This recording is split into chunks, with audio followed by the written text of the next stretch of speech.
سەوسان سلااو لە ئێوە ئەم کاتتان باش سەوسان ئێرا هۆڵی تەوارە لە شاری سلێمانی ئەمڕۆ لەلایەن ڕێکخراوی شارەوە وەک خۆت ئاماژەت پێکرد و هەم ساڵ ڕۆژی کۆچی دوایی هونەرمەندی گەورە کە لە هونەرمەند عومەر چاوشین بەرز ڕادەگیرێت و لە مەراسیمێکی شایستەدا یادی ئەم هونەرمەندا کۆچ کردووە دەکرێتەوە دیارە وەک خۆت ئاماژەت پێکرد هونەرمەند عومەر چاوشین ساڵانێکی زۆر خزمەتی بە بواری هونەری نواندن کردووە یەکێک بووە لەو هونەرمەندانەی کە تاکە پیاو بووە کە لە سەردەمانێکدا ڕۆڵی ژنی بەرجەستە کردو و نی هێشتووە ئەو کەلێنە لە نێو هونەری کوردیدا دروست ببێ و ئەو بۆشاییە گەورەی پڕ کردوێتەوە. من لێرە بەڕێزدانا جەمال لەگەڵم ئامادەیە کە بەڕێزیان سەرپەرشتیاری ڕێکخراوی شارن و گفتوگویەک دەرباری ئەم مەراسیمە لەگەڵ بەڕێزیان ئەنجام دەدەین. کاکدانا سلااوت لەبێ ئەم کاتتان باش زۆر سپاس. مەراسیمەکەی ئەمڕۆکە بۆ ساڵ ڕۆژی کۆچی هونەرمەندی کۆچ کرد و عومەر چاوشین ڕێکخراوە چی لە خۆ دەگرێت؟ دەستان خۆش بێت بەخێر بن لە ڕاستدا ئەمڕۆ 2 ساڵ تێپەڕێ بەسەر کۆچی دوایی هونەرمەندی دیاری کوردستان عومەر چاوشین لە ڕاستیدا وەکو بەڕێز داماژەت پێکرد لە ڕابردوودا ڕۆڵێکی زۆری بینی بەڵام ئەوەی کە جێگەی نیگەرانی بوو کە کۆچی کرد بە تەنیایی جێهێشتین. ئێمە وەکو ڕێکخراوێک کە باگراوندێکی نەتەوەیمان هەیە بەردەوام لە ڕابردوودا تیشکمان خستووەتە سەرەوەی کە ئەوانەی کە خزمەتەکەن لە ژیاندان ڕێزیان لێ بگیرێت بەڵام ئەوانەی کە بەجێشمان هێڵن لە یادیان ناکەین بۆیە ئەمڕۆ بە پێویستمان زانی کە لە بەرەوەی 2 ساڵ تێپەڕی ئەم یادیشی نەکرایەوە بە پێویستمان زانی کە ئەمڕۆ لەگەڵ خانەوادەکەی هەمانگی بکەین یادەکە لە ڕاستیدا جگەلەوەی وتار و جگەلەوەی کە میوزیک و ئەوانی تیا هەیە 25 بۆمانداناوە دەلال لەوە کات بەرهەمی 25 کاری دیاری ئەم هونەرمەندە کە 25 هونەرمەندی بواری شانە و نواندن مۆمەکاندا ئاگرسێنن دواتر ژیاننامەکەی خوێندێتەوە دواتر کورتە ڤیدیۆیەکمان ئامادەیە کە خانەوادەکەی و هاوڕێکانی و هونەرمەندان قسەی لەسەرەکەن بە ئومێدم کە ئێمە هەمومان پێکەوە ئەو هونەرمەندانی کە خزمەتەکەن لە هەر بوارێگە نەکو هەر هونەرمەند ئێمە لە بەرچاویان بگرین پێشەوەی کە دنیا بەجێ بێڵن خزمەتیان بکەین. کاکدانا بەڕێزە باس لەوە کرد کە ئەم هونەرمەندە بە تەنها ماڵ ئاوایی و کرد بە تەنیا ژیاوە ئەم هونەرمەندە دوا ساتەکانی تەمەنی بە نەخۆشی بەڕێکردوە لە خانی بە ساڵات چوان مایەوە ببوو چوونی بەڕێستان تا چەند ئاور لە ماندووبوونی هونەرمەندان دراوەتەوە. ڕاستە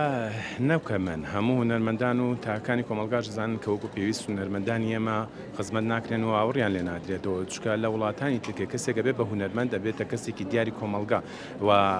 هەموو ژیان و گوزەرانی ئەگۆڕێ بەڵام لێرە ئەوەی کە بێتە هونەرمەند بەداخەوە ژیانەکەی خۆی تەرخانەکە بۆ هونەرەکەی بۆ خزمەتی خەڵکەکەی بەڵام ڕەچاو ناکرێت.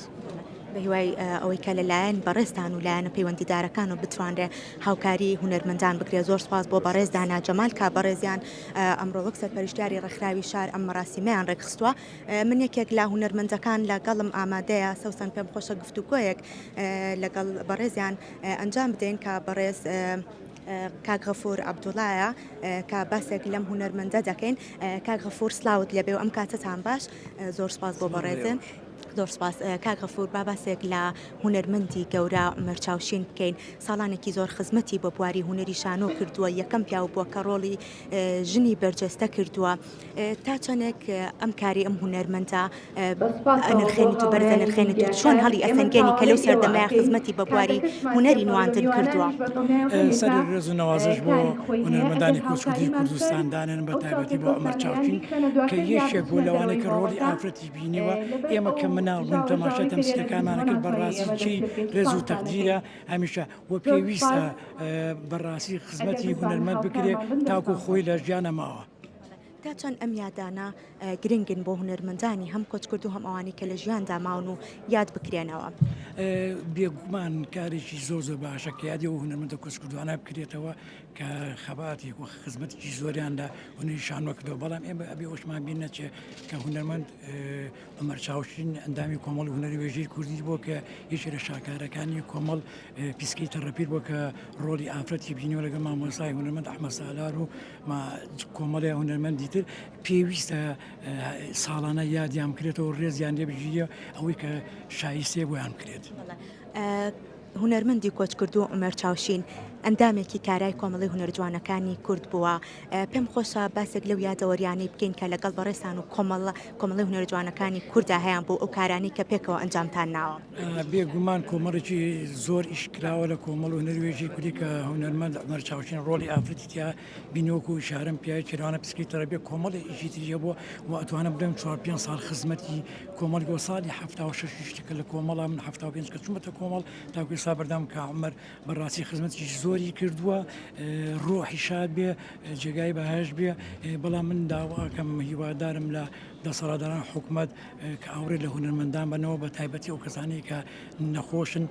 هەر خۆشە بتوانانی چەپکێ گوڵی بۆ بەریت. زۆر سپاس بۆ بەڕێز هونەرمەند غەفور عەبدوڵڵا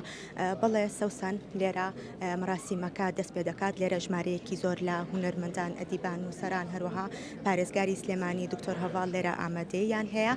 لێرە مەراسیمەکە بۆ ڕۆحی یاخود بۆ یادکردنەوەی ئەم هونەرمەندا کۆچ کردووە لە شاری سلێمانی لە هۆڵی تەوار بەڕێوە دەچێت.